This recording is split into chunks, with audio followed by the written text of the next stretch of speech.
Welcome back, fellow armchair generals. This is Gamer 1745, and we just had a special talk about Vichy, France, and everything else, so we're not going to go into that. We're going to continue playing here. But before we get started, I want to thank Tim, Strongarm, Niagro, Timothy, Sutoyjet, Gary, Garrett, Marcus, Folk, and of course the great Hoffmanator for support over on Patreon. But everybody else, all I ask you to do is lick the like button. It's tasty, and post a comment. Comments really do help, so if you can post those, that would be very nice if you could do that. So we are going to now, I don't know if folk can take a look at this, and he posted some stuff, and I looked at it, just skimmed through it when he first posted it, but this morning before getting ready to play, I did not look at it. And now we've taken out France, and we got lots of equipment there. Now some of it I'm sure is junk, though we've helped with that by like 1,300.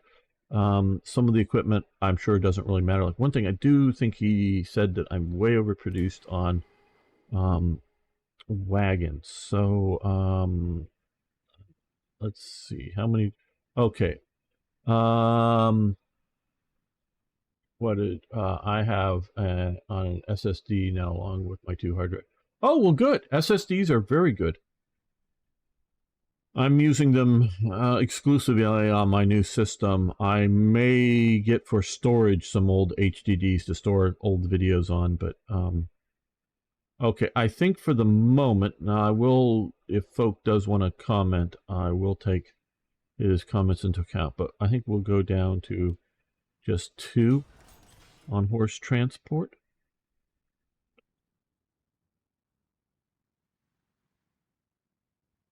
I sort of have a fear of totally shutting down production lines. Not that I won't do it, but I just sort of kind of in the back of my mind think, well, we should keep producing this because attrition and just at least, like one factory line. But I don't know, maybe we've have so much, not that we can't start back up something like cavalry equipment, but we're looking for recon equipment.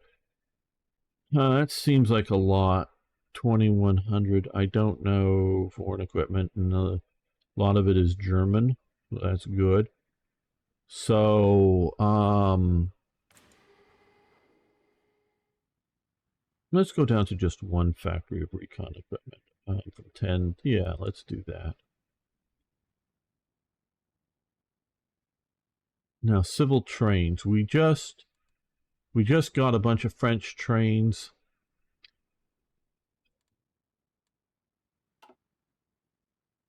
Do you like or know the band? Oh, yes. Yes, I know of Sabaton and Skaven, and I know Toyjet here is a big fan. He's actually gone to a Sabaton concert. I like them. They're not my favorite type of metal, but I do, music, and I do like heavy metal. I'm a bit more of a hard rock kind of guy, but I do like heavy metal, sort of like my second favorite, if you will. But I really like their songs. I don't constantly listen to them. Just a little. I like their music quite a bit, but like I say, that they're not in my top 10 bands of all time, if you know what I mean. But they are good. Oh, I was looking for my needs for product or trains. Okay, we haven't lost bombing. Okay. How many do we have in production? 2. We're gonna, I think, keep this just because Eastern Front, and we might need to start producing more trains. Lots more trains, maybe. Handheld anti-tank. Do I have 2 handheld anti-tanks? I could have already had 1 and added another 1.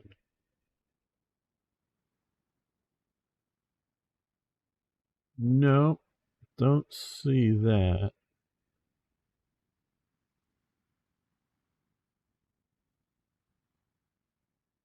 Hmm.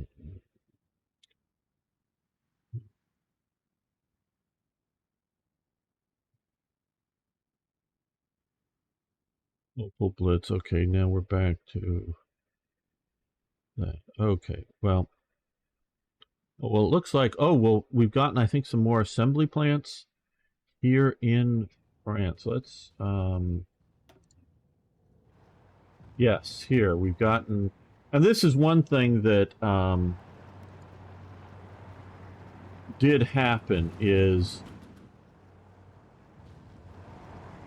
a lot of component manufacturers, maybe not so much assembly plants to produce, you know, that assembled a lot of German fighters or bombers were taken in use, but component manufacturers were definitely used throughout there. Cancel motorcycles. Okay, I will trust you on that. Where are they? Okay, we will cancel that. Um, get rid of the BMWs. Cancel the 35. Well, should we change it to something else instead of canceling it? Is it worth...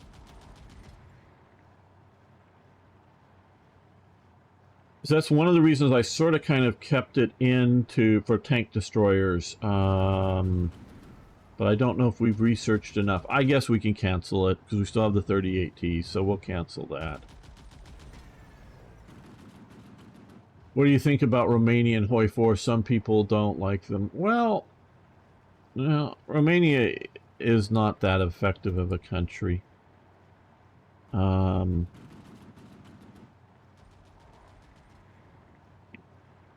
don't know about updating some of the...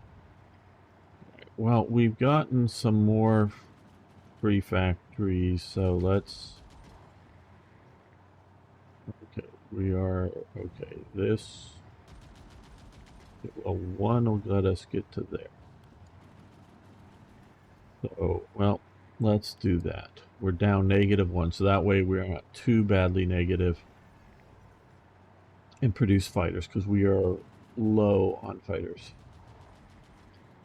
So, okay, and that we may turn over to martyrs or something. Now let's take a look at our 214 medium tanks, a little bit of crappy French stuff that I don't really count as medium tanks, and some decent German ones. Again, here we got a lot of, I wouldn't even count the T-17s as anything, but we got some of those. And we still need production of that, I think, for a little while. Now down here we're getting Panzer IVs and Stugs. Yeah, well, at least you can, with some of these guys, you can come in here and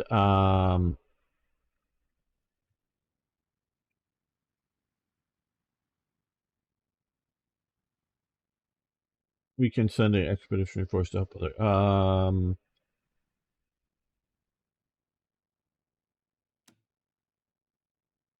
Well, that's us sending it. Some of the, I don't know if this one, you know, is calling, get them to send us forces.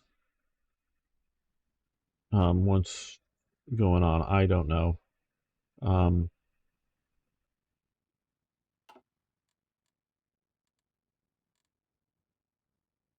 So what? Right button, gamer. Oh, garrison equipment, medium artillery. We still need a bunch of that. So let's add 2 on medium artillery.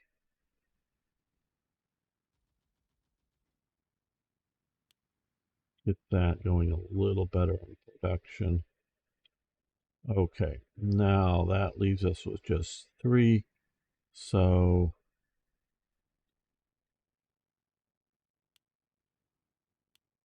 let's do that for the moment. We can shift around. Okay, that's a bit better with our current production needs.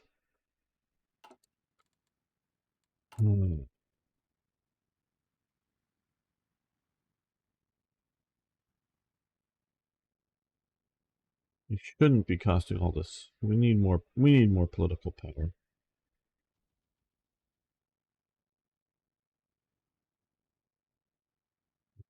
Well,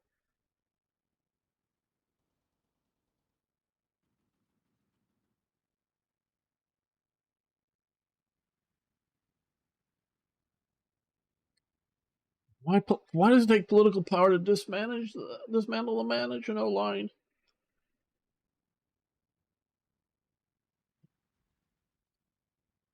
I don't get it.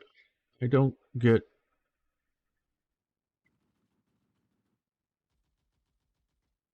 And it's 180 days of 16 factory usage.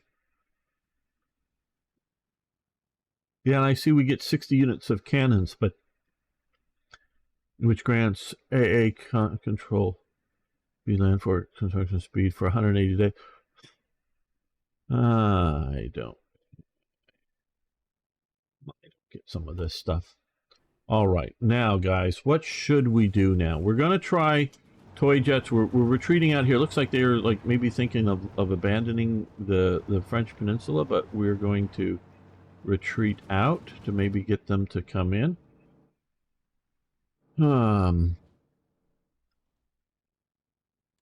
Italy's going to get all of these forces back inside Italian territory here. We don't know how well the Italian Navy... Well, they sunk some British... No, these are not sunk. Sunk will be down here. Wow, there's a hell of a naval battle there. Britain's lost some forces, it looks like. Or are these just that? Yeah, these are just that going there. So they've got lots of air power. You know, 3 carriers there against Italy's. Well,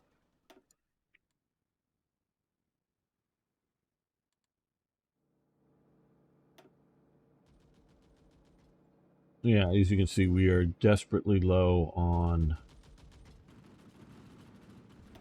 fighters. Well, let's... Okay, well, these guys probably aren't hold air wings doing anything anyways because there's no combat. We're going to hold air wings.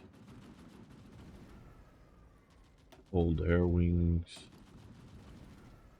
That's sort of over Germany. I think we will continue that.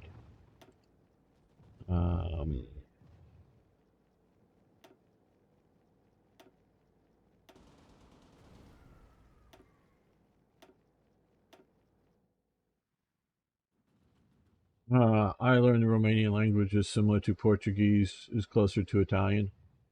Yeah, Romania definitely has an interesting Latin language that's spelled very oddly. That's for sure. I can't really comment on how close it is to differing Latin languages, which ones it's most like. Right, okay, well. What are our reserves for?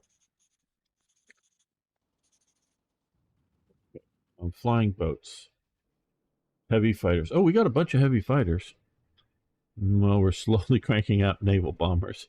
The heavy naval bombers. We're still cranking out these guys. Okay, so let's get these guys. Both of them we can go down to here. Let's do that because we no longer need them up here.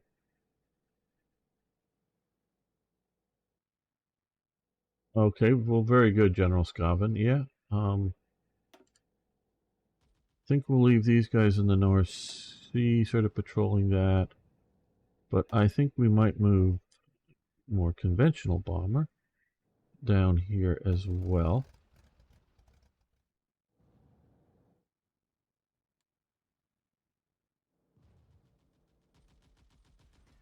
If the Italians are able to control enough of the air, that would be nice.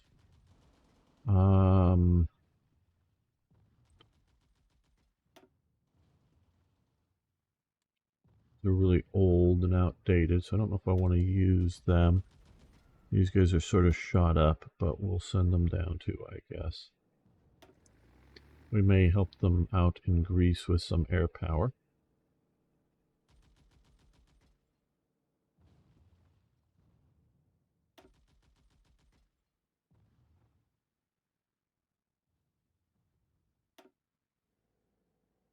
I think all of these guys are going to go south. And down here, well, I think we need to form up here. Yeah, let's form up a flying boat unit. Okay. Let's form up a heavy fighter unit that some range. We'll send those down to help in the Mediterranean. Hello, Aiden. How you doing? Well, thank you.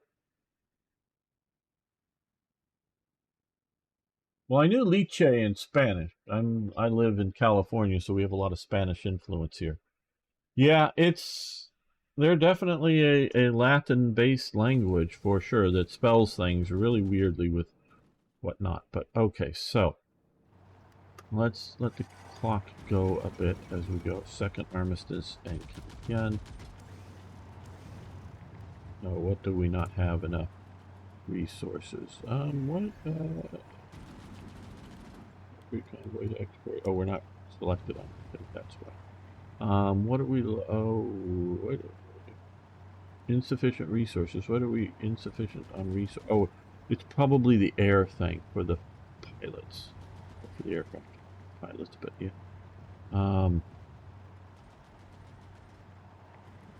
Okay. Well, we're doing pretty good on oil. So what I think we're going to do is stop importing that oil. I think we'll definitely keep Slovakia's because that's just a factory doing all of that.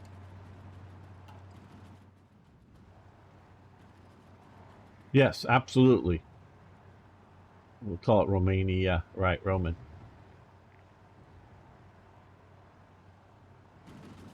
Speak it well or understand it. So, yeah. But I believe, if I remember correctly, Skaven is from Brazil. See, I try to remember you guys and what I hear, from you guys. Try to. Not like always do, but it's at least an attempt.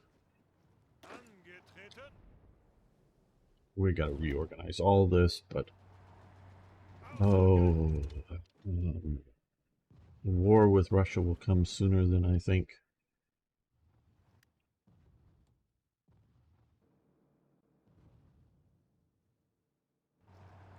Okay, they're coming out.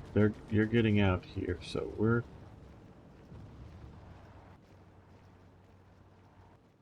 gonna see if we can sort of play a bit of a.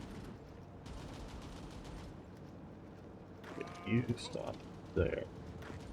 You guys come to there. Get away. Where are all these French aircraft from? Didn't we? Oh, well, let's look at our naval actions here. We did have some.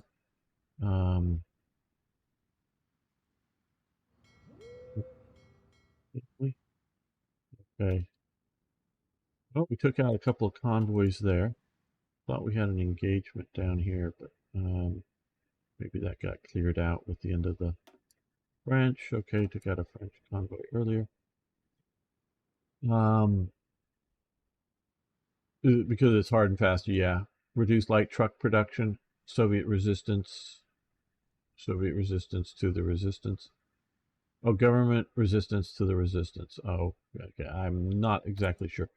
Light production, you're talking, oh, light truck, I think is what you mean, as in Jeeps and Kubelwagens.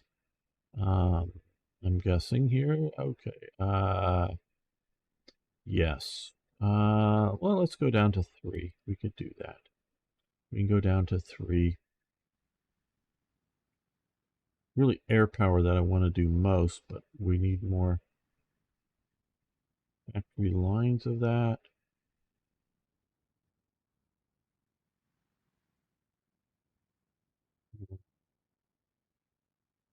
Well, let's add a little bit to the Stug production here. Where is that? It's up.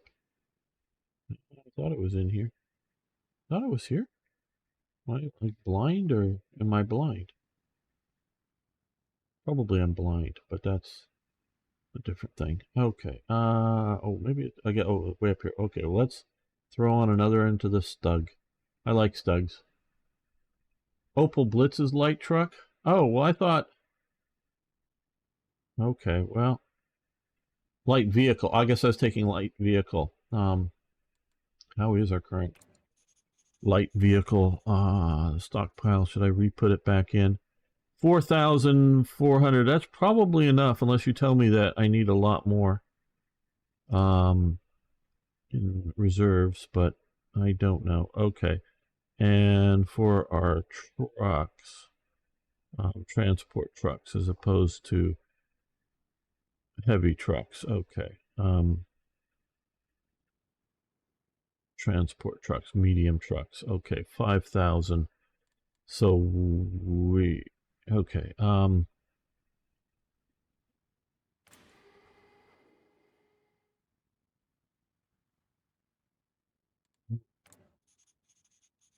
What do we want? Okay, garrison equipment. We need more garrison. We need to get caught up on garrison equipment.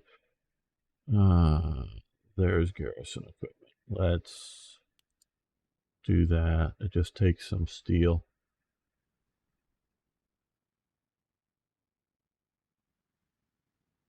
Okay, so we got that. Now we got these Opel Blitzes here, and we have these Opel Blitzes here. So I guess we can get rid of this production line. Yeah.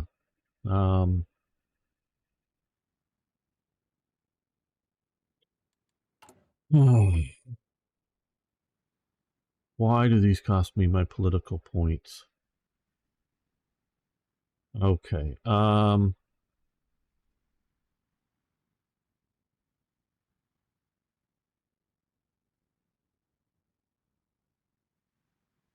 This is going to get rid of the second list division. Okay.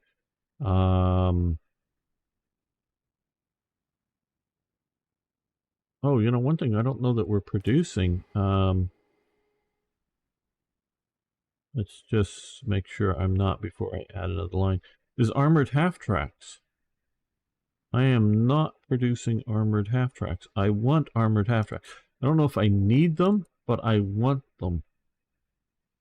Probably do need them. But let's get 3 of those going. Okay, we got some rubber there because we reduced the number of trucks down. No, we could do a couple more. There we go. We will do that. I want to do that. Cancel art tractors and cavalry equipment. All right. We will do so. Increase garrisons at 15. We'll okay. Always think that is what is going to happen with ports and countries when tectonic plates change. Africa is getting divided in half.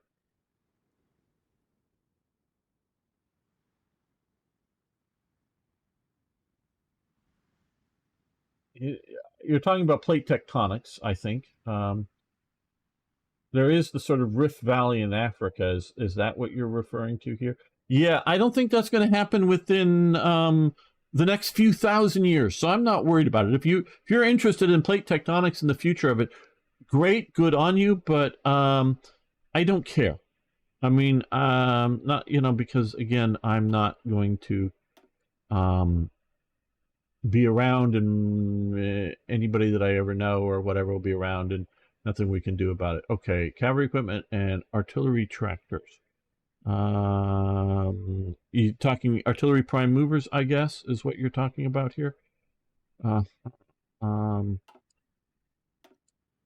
okay. Hope that was the right one. So that's freeing up more. And garrison, you said 15. So, what is this? Is this 1, 2, 3, 4, 5, 6, 7, 8, 9, 10, 11, 12, 13, 14. There we go. That should be 15.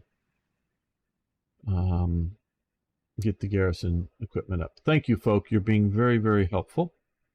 I know some of this stuff, I want more of some of these other things, but we just don't have the aircraft. I mean, one negative is because otherwise we'd still have a slightly, positive. So we're using up one negative. So that ain't that bad for efficiency. We're doing very good there.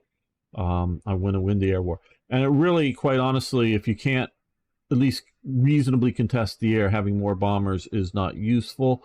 But I do want to keep production lines going because they take so long to upgrade. But mentioning that, let's see, Donya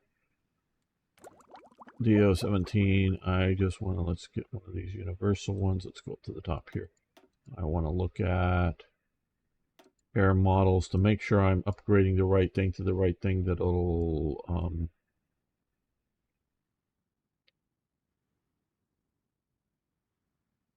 okay, because we are producing this, or are we doing the E model? Let's see. I know this is all sort of in the weeds, but no, we're doing the M. What do they think is, I guess this 215 light. That's fast bomber. Okay, it's JU-88 is what they're thinking of. Do I not have? I don't think I do. Yeah. Okay. Yeah. Since now's the time to switch over because 8 days. Yeah. Okay. We're losing that. And transports. I don't know. I think I'm just going to keep the out-of-date transport just to get more transports in. I don't know how well I'm going to use them as either airborne supply. And right now I just want more fighters. That's not necessarily better fighters. And more fighters, not necessarily better fighters right now. Okay, well, someday, yeah, the U.S. will end. All governments will end someday, but it's going to take a long time for that. I mean, plate tectonics particularly is what I'm talking. Take a long time for that to happen. Okay, flight of Rudolf Hess. I talked about this in an earlier episode, so I don't know how much we're going to go into this. Deputy Führer Rudolf Hess was arrested by the Home Guard soldiers in Scotland yesterday after parachuting from a heavy fighter. Couldn't you have... Look, I know I'm somewhat of a fanatic about this because I created my own mod and I very much do my own photos.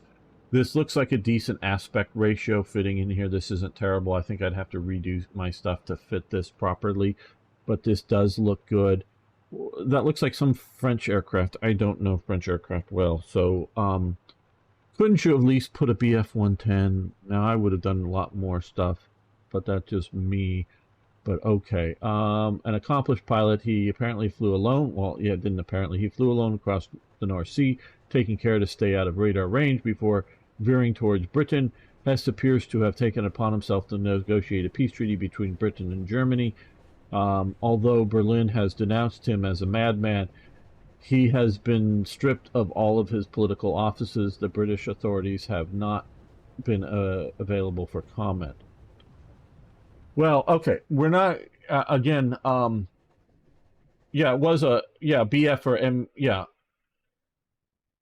BF, and there's a whole story behind Messerschmitt and switching it initially from BF to ME, but yeah, it was a 110 is what he flew in, and I did talk about how he, since not everyone watches every episode, I will cover this.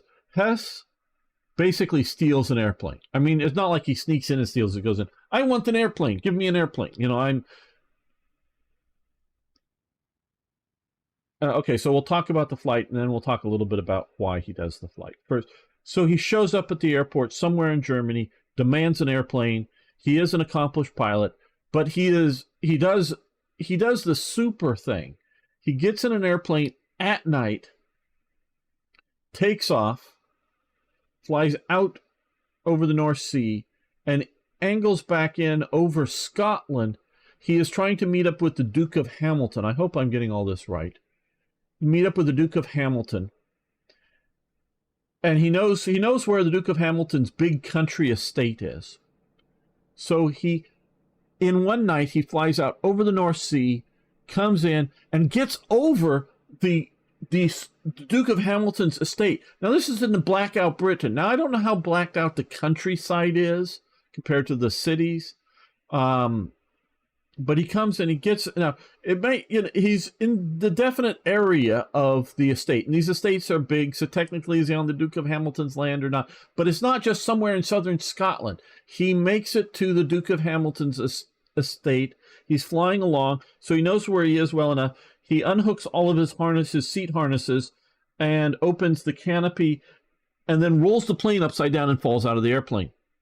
And then pulls his parachute, ripcord once he's clear of the airplane. That's how he gets out, and then just lets that airplane, obviously now upside down, fly off to wherever, and he parachutes in. And he goes and he tries to, he wants to get, he believes, the sort of, the Scottish peasants will take him to their leader, their lord, as opposed to just turning him over to the guard. And so he believes that there's a significant fifth column in Britain.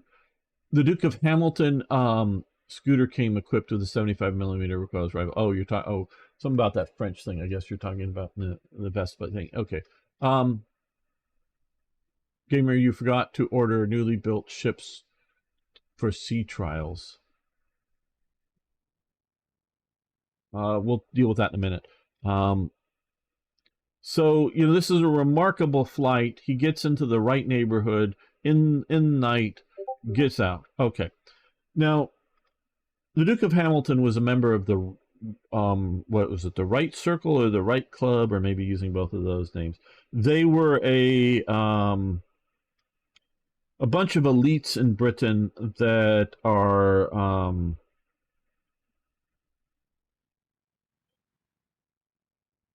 of the right-wing persuasion. They very well might be anti-Semitic. I wouldn't call them as a group. I wouldn't call them National Socialists. I wouldn't necessarily call them fascists. Those are two different political organizations, ideologies, whatever you want to call them. And ideologies are probably the better term than necessarily the right. That definitely exist. I would say most of the right circle are very patriotic Britons, and they want peace with Germany. They don't see a reason to go to war with Germany. But once the war happens, the overwhelming majority, I think, of these people are like, hooray for Britain, we're going to fight the damn Krauts, because, this is World War III. We fought World War I, we're going to fight World War III. But the Nazis believe there's a much larger fifth column active in Britain. Now, why does Hess do this? Well, a lot of people put, I'm trying to remember their name. I forget, his astrologer buddies. Hess is a very interesting character. He is born, and the first few years of life, I don't know to what age, he grows up in Alexandria, Egypt. He is born of German parents living in Alexandria, Egypt. He is a member of the I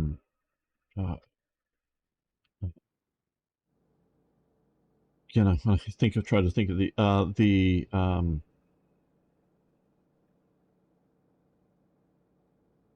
not the Theosophical Society, the Thule Society. He's a member of the Thule Society, which I think the really earliest we have for that is 1919, though it may pre-exist to that.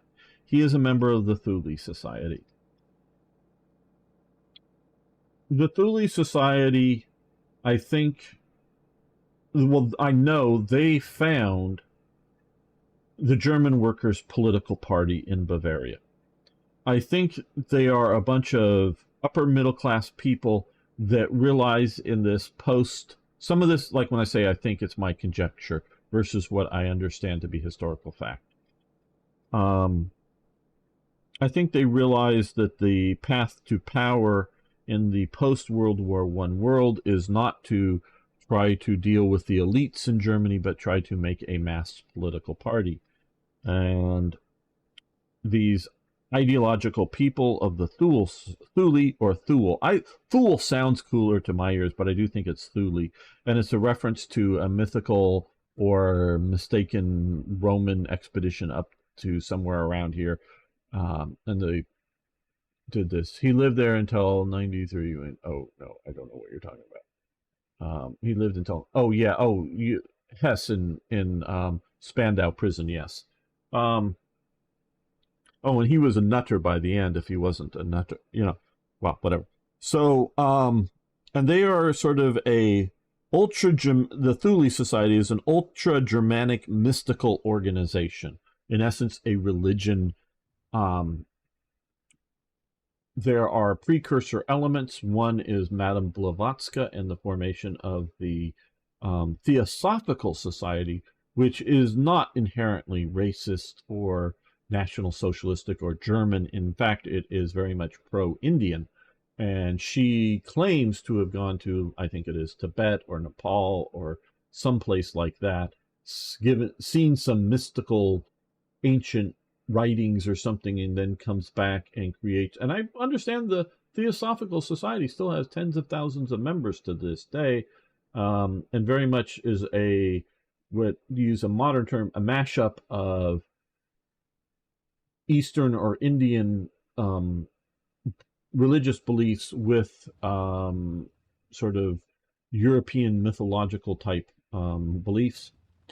The Thule Society takes it very much into a sort of Norse gods type, the ancient German gods type belief mixed with nationalism. I'm trying to remember not one of the other thinkers that predates them in the 19th century, but there's several of these German ones that have this sort of mystical belief systems. So Hess is all wrapped up in this organization, is a key member of this organization. Other key members are the founding of this new political party, the German Workers' Party, or the DAP. There's a bunch of these little parties that are forming in Munich. The German Officer Corps, Military Command, whatever you want to call it, wants to know about all these little parties. They have a little toady, a little nobody, nothing, go for guy that will kiss up to them. And they send him to go look at some of these parties. He was a corporal in the army, still in the army. He had won one of the few non-officers, one of the very few non-officers to win the Iron Cross First Class. His name was, let me think if I can remember it, Adolf Hitler. He wears a little funny mustache. He may have heard of him. So he gets sent around to some of these groups, and particularly to the DAP.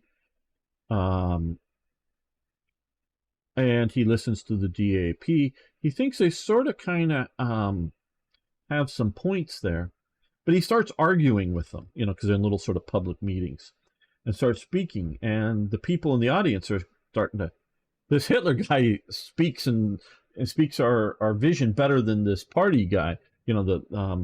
I think the one of the founders is Anton Drexler. If I'm getting the name right, I'm hoping. Again, I'm just pulling this out of my butt, memory wise. Anton Drexler, I believe, is one of the one of the Thule Society members. So Hitler is invited to join the party, the DAP. Hitler condescends to join this upstart little party, so long as he is not initially made the leader, but given some significant authority and made sort of speaker of the party, if you will. So Anton Drexler and a few other guys are the leaders. Yeah, what does that matter? He is the speaker. He is getting the popular support. Well, my understanding, again, this is, or my speculation is, shall we say, is the Thule Society assigns one of its members, a trusted member, to watch, could be termed spy, on this Hitler guy. Find out who he is, be our sort of agent in there. And that would be Rudolf Hess. This is my understanding how this works, and this is not historically documented. I don't think there is any documents. I think this was just all done. So Hess is hanging around with Hitler all the time. I think eventually Hess becomes a devotee of Hitler and no longer so much loyal to the Thule Society. And Hitler does the putsch, and I hope I'm getting all these details right, in 1923, after watching in 1922 Mussolini do the March on Rome and come to power. The putsch fails, which is, a coup d'etat in Munich. And of course, Hess is put into prison alongside Hitler, given a lighter sentence. Hitler starts dictating a book, eventually called Mein Kampf, or Mein Struggle, to Rudolf Hess. Rudolf Hess is taking it down. I don't know how accurately Rudolf Hess is taking down what Hitler is saying. Maybe very accurately, or maybe editing it a lot. I don't know.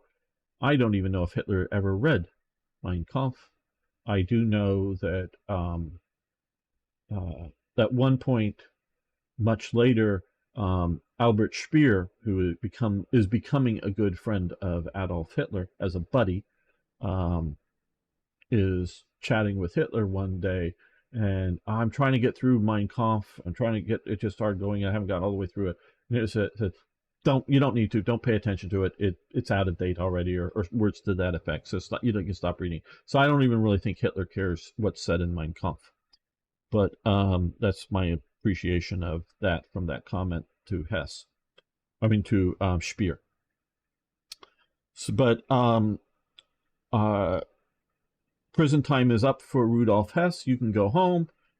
He goes, no, thank you. I'm happy. I'm right here. I'm going to stay in prison. Now, they're in a special cell block of the bunch of Nazi conspirators, and they all have like either a private cell or maybe two to a cell, but they're all the sort of Nazi conspirators, not up with the regular criminals.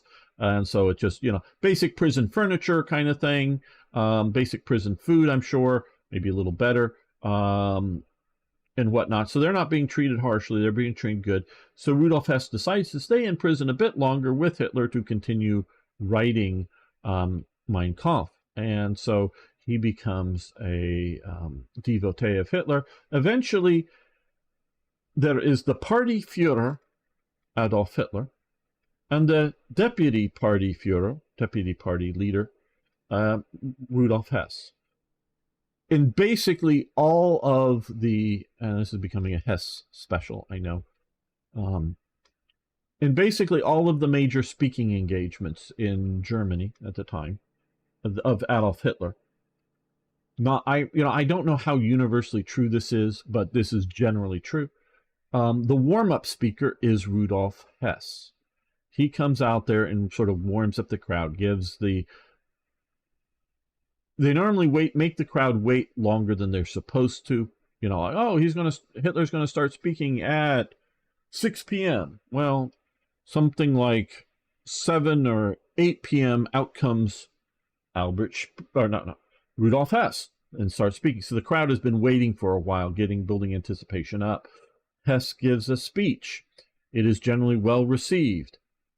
Then Hess goes back, and out comes Adolf Hitler, and he speaks and gets the crowd really going. And so whether this is broadcast later on as the party's growing, or as once they're in power, often these speeches are, broadcast on the radio, so they're broadcasting Rudolf Hess before Adolf Hitler. And Hess becomes very well liked by the public. Hess is the main sort of guy ruling the NSDAP party. He is the guy that is, when there's conflicts between Gauleiters or different NSDAP organization, he is the settler of the issues. And if you don't like it, you can appeal to Hitler and maybe get things changed. But so within the party, he's the guy with the big stick. But to the general public, he is a warm, welcoming, popular figure, uncontroversial within the Nazi party for the general public. I mean, the Nazi party may be controversial, but he is not terribly controversial. So he is, and then you have the, after Hindenburg dies, the offices of Chancellor and the offices of President are unified into the offices of the Führer, and the Deputy Führer becomes, through this, and now it's no longer so much of a party leadership, he becomes Deputy Führer of Germany, basically, Rudolf Hess. Well, earlier on in 1940, earlier than December 1940, with the defeat of France, there are a bunch of ceremonies held. One is the sort of field marshal ceremonies in Berlin, in which they hand out a bunch of field marshals' batons. Well, one guy who already is an air marshal, Air Marshal Goering, who is also another Hitler loyalist, is made Reichsmarschall. No longer well, he's still made, I don't know if he still technically is an air marshal, but he becomes Reichsmarschall. And this and these proclamations change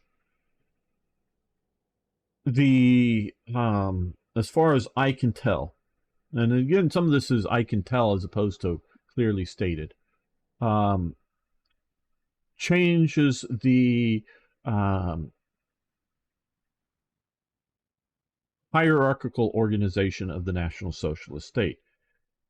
It is now Hitler, then Reichsmarschall Goering. Now, definitely it is Hitler, Reichsmarschall Goering, and then the heads of each of the branches of the armed forces. So that would be the Heers, the army, the Luftwaffe, which again, Goering is sort of also head of the Luftwaffe, but I don't know if there's somebody sort of kind of put in his place below it as a manager of the Luftwaffe. I don't think so. But also the Kriegsmarine, the Waffen-SS in 1940 is a nothing of a thing. It has a few divisions that it is not, that are party owned, but actively controlled by the army when in the field, if you will. So it's not like the fourth branch, at least not yet. If anything, the fourth branch would be the SA. It's much larger, but not really that either. So definitely for hierarchical order, and it's also clear in the document statements that Hitler's successor, should he no longer be able to, be in power, is Goering. So it's no longer Hess. It goes, which it had been Hitler, then Hess. Now it's Hitler Goering. And this is because the war is on. And Hitler is envisioning, at this point, and this is very shortly after the fall of Paris, and was after the second treaty at Compiègne that forms Vichy France and all of that. It's after that thing. And the war is still going on with Britain, but I still think they think that it's going to be concluded at some point. But they're very much planning, Hitler is very much planning the next war with the Soviet Union. And so he's thinking now in a wartime mentality. And so he wants a military successor, because Hitler does not believe that if, say, whether it's an assassination attempt, and there are many, not just the July plot in 44, but with Stauffenberg and crew, and it's more than just Stauffenberg. Stauffenberg is very key member and, plants the bomb, but there's many more involved in it, including very, very distantly Rommel, but it's Gallaudet. He's a former mayor of somewhere, big city in Germany, and some German generals and whatnot are key members of this. That was the last and closest to being successful assassination attempt. Or whether, Hitler's train is driving around or Hitler's airplane is flying around. Well, the airplane could crash or the train could be bombed. If Hitler dies, who's going to take over him? Hitler does not think the armed forces, which are now the dominant force in German society at this time, are necessarily going to respect and take orders from Rudolf Hess. But he believes Goering has the respect, the political power control, and that he controls the Luftwaffe, which is very much a National Socialist organization, which the Army and the Navy are becoming more and more as time goes on, but are not at its core National Socialist organizations. So he puts Goering in charge. To the best of my knowledge, again, he does not remove Rudolf Hess as any official deputy Führer, but is it now more just deputy party Führer? But the party and the state are unifying more and more. As you'll notice as time goes on, in 1930, in January 1933, when Hitler's vice chancellor, very much the party and the state are two different things. By 1939, the party and the state are getting more and more meshed together. Eventually, there was the idea that there was going to be no distinction between the NSDAP and the German government, and it's a slow process through those years, and the war actually sort of retards some of that process because of fighting the war is going on and the needs of the war. But so what is Hess's status? So, I almost had it. Hoff something or other. Father and son team are sort of astrologers, but also other sort of mystic type elements that are very much tied up with Hess. And Hess is a true believer in all of this mystical stuff. Well, or in his version of it, because, they lock up astrologers. They imprison them. Absolutely, but not all of them. So they imprison the wrong astrologers for mis or disinformation. European governments, misinformation, disinformation. They want to ban it, maybe lock you up for doing it. Sounds very National Socialistic of you, European governments, including the German government. So, but yes, and so there are approved various mystics. There are approved ones and non-approved ones, whether astrology or other ones. So it is, and there's a really good book, and I am thinking of doing some book reviews. Hitler's Monsters by Eric Kurlander, I believe his name is. Very, very good, very, very factual look at all of this Hitler mysticism as opposed to speculation. And so I'm taking some of what I'm saying from his book out of memory that I read, a few years ago now, but not terribly long ago, 3-4 years ago. Very good book. So Hess is all in this, but he has been sidelined by Goering. He is not so much out of favor, but just out of the limelight, out of usefulness. What purpose does he? He's still sort of running the party, but the real thing is running the war. And so if he can pull off, he gets it into his mind. Preishofer, I think is the name. Preishofer, father and son. Preishofer convinces him that I'm going to use this term, the omens, the star alignments, the whatever it is, are all looking good, that he will be able to pull off a diplomatic solution, because again, back to Hitler's ideology is that he believes that the Aryans of Great Britain are the ones that are meant to govern the savages of the world, shall we say. And the problem with the American Aryans, of course, and again, I totally disavow and hate this ideology. I'm just explaining what they believe, those watching, that the Americans are too corrupted by the Jewishness. Not so much the Negro, because, and again, I'm using their terms or something, and polite terms back then.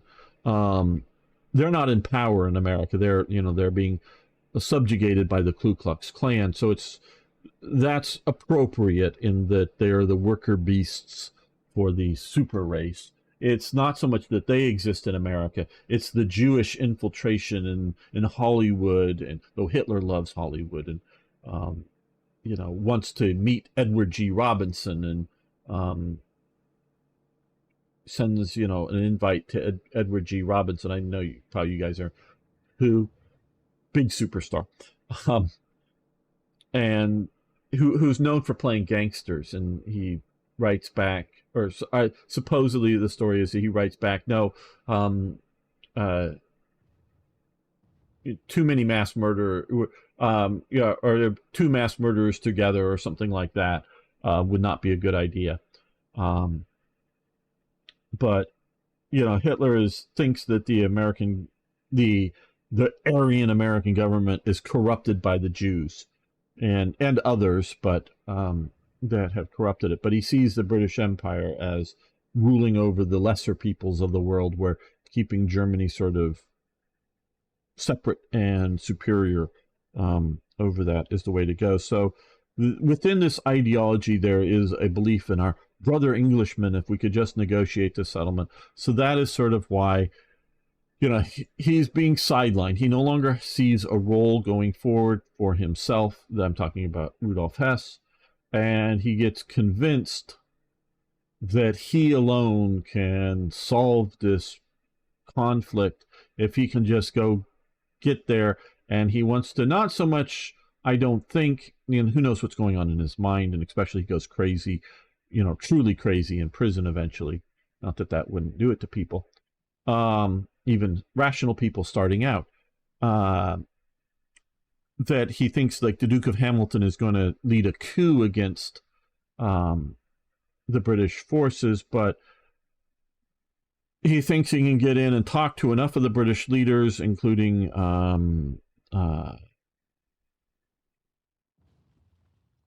guy I'm always forgetting, another titled, not Churchill, but the other, Halifax, Lord Halifax, who had stayed at Goering's house at least once, Karen Hall. He believes that who is the alternative to, who was the alternative to Churchill once Neville Chamberlain steps down.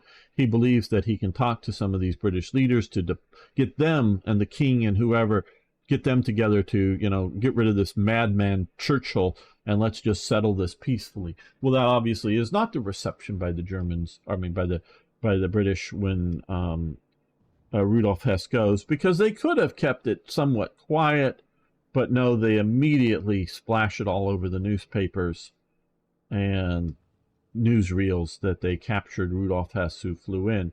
So Hess is just looking for an introduction to the British establishment outside of Churchill that he perceives does not want to be in this destructive brothers' war, or whatever term that he might want to use at that.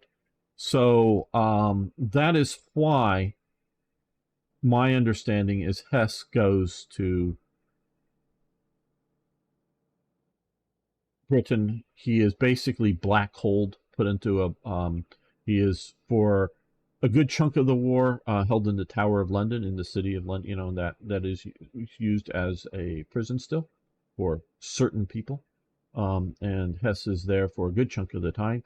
He is definitely interviewed, interrogated. I don't know how much you would call it between an interrogation or an interview, meaning I don't know how stressful it is. I don't know that they thought he had like super secret information. But we've lost Hess. And he's a nut job, another sort of whole nut job. Um, Walter Derrier, yeah, another sort of nut job. Where is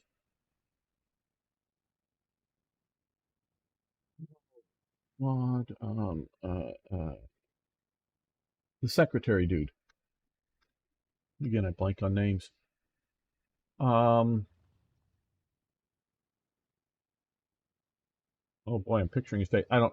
Um, the controller of Hitler, at the Berchtesgaden and other places, but not one of these guys. I don't know. Who should take over for this job? But well, he's an estate down. Well, we'll look at some of these maybe here. But that's sort of the story of Rudolf Hess. Yeah, Martin Bormann. Thank you, Starstreak. I just blank again. If you're new here, for some reason, and not just because I've always done this, just for some reason, proper individual names or place names or something, I just blank on them. But yes, Martin Bormann. As soon as you say Bormann, I get the whole thing. Yes, and I forget his brother's name, but is also not high up, but is like one of Hitler's drivers. But he becomes the gatekeeper for Hitler, and also becomes, in essence, the guy who is controlling the NSDAP party. He sort of takes over from Rudolf Hess. But unlike Hess, Martin Bormann is never in the public eye. Not that you don't see him around, when they he's in the background, in pictures and things, that are publicly promoted up. But he is never like a speaker or a public appearance kind of guy. He's always there, if seen in the background. He is, and this is one thing that in studying the National Socialist regime, the people that have true power in the National Socialist regime can walk in on Hitler at any time unless Hitler's given like you don't necessarily wake him up in the middle of the night, but if he's eating, because Hitler mostly eats dinner with a small group of people, sometimes individuals that are invited, one-off invites, like some general, come eat dinner with us tonight, or some guy I've just given the Knight's Cross to, come by and have dinner with us, within the small group. But so some people need invites. There are people like Goebbels, like Goering, like Speer, like von Ribbentrop, like Himmler, that can walk in on this small meeting. Now, there may be no place setting for them, or something like that, but they can walk in on this, and Martin Bormann has no, ability to keep them out. And to the point that Goering, and I think Himmler, build houses, they pay for and have houses built on the Berchtesgaden compound. Speer can just show up because Speer, before he becomes politically powerful, he just becomes a buddy of Hitler, and he can come and hang out with Hitler whenever he wants to, literally sort of hang out. And sometimes they hang out and play model city building project, and you see some photos of them looking around models that not so much that Speer builds, but Speer, designs the blueprints, and model makers make, updated cities. And so they play, model town together, or whatever, what Germany's going to look like together. That's, instead of railroads, it's model towns. When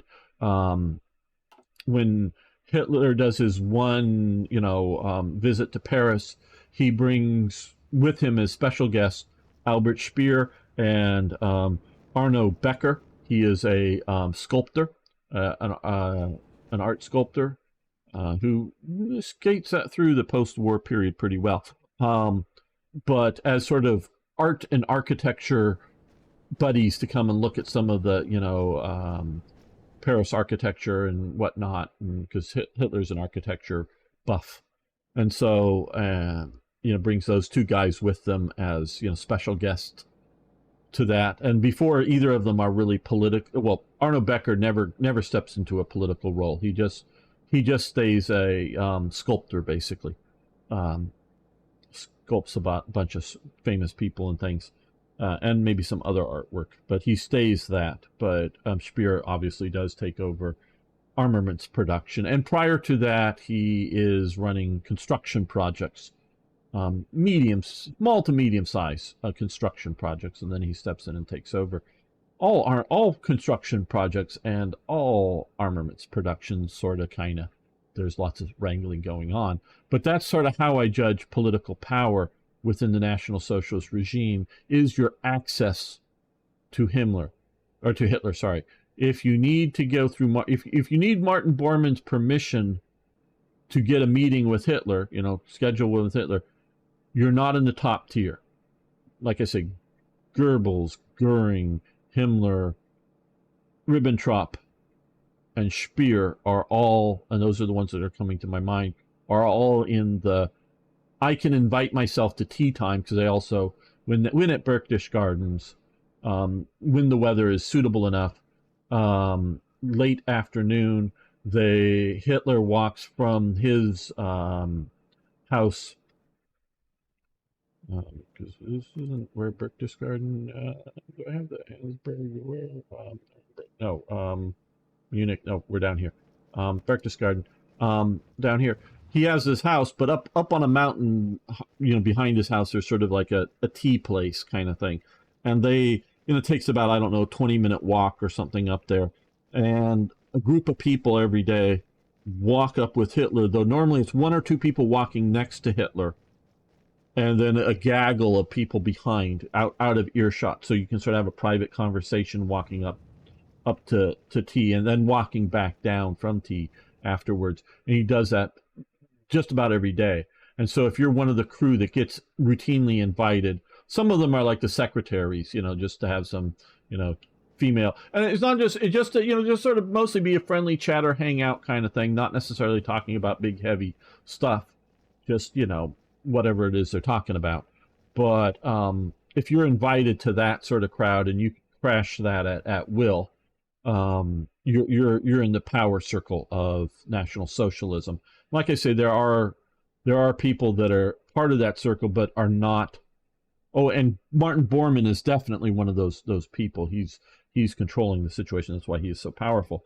There are definitely a few people, you can think of like Eva Braun and a few others, and that are there that are not politically powerful just because of various social, related to somebody, or like Hoffman is Hitler's photographer, and he is sort of somewhat in that group, definitely photographing them a lot. So I would definitely put him to some degree in that group, but he's just sort of the state photographer, the Hitler photographer, beyond that, and running photo studios, not, so has political access to photograph whatever, and only, the state will then determine what gets published, out there. But, private moments of Hitler, it's often Hoffman or one of Hoffman's crew that are photographing Hitler.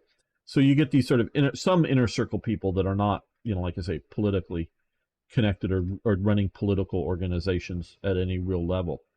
So, yeah, that's sort of the story of Hitler and Hess trying to be a good boy and solve the problem and causing more problems. Well, I want to thank everyone who's made it this far with me on this episode. Hopefully, I know it wasn't much war, we did do some reorganization of production line, and thanks, folk, for that.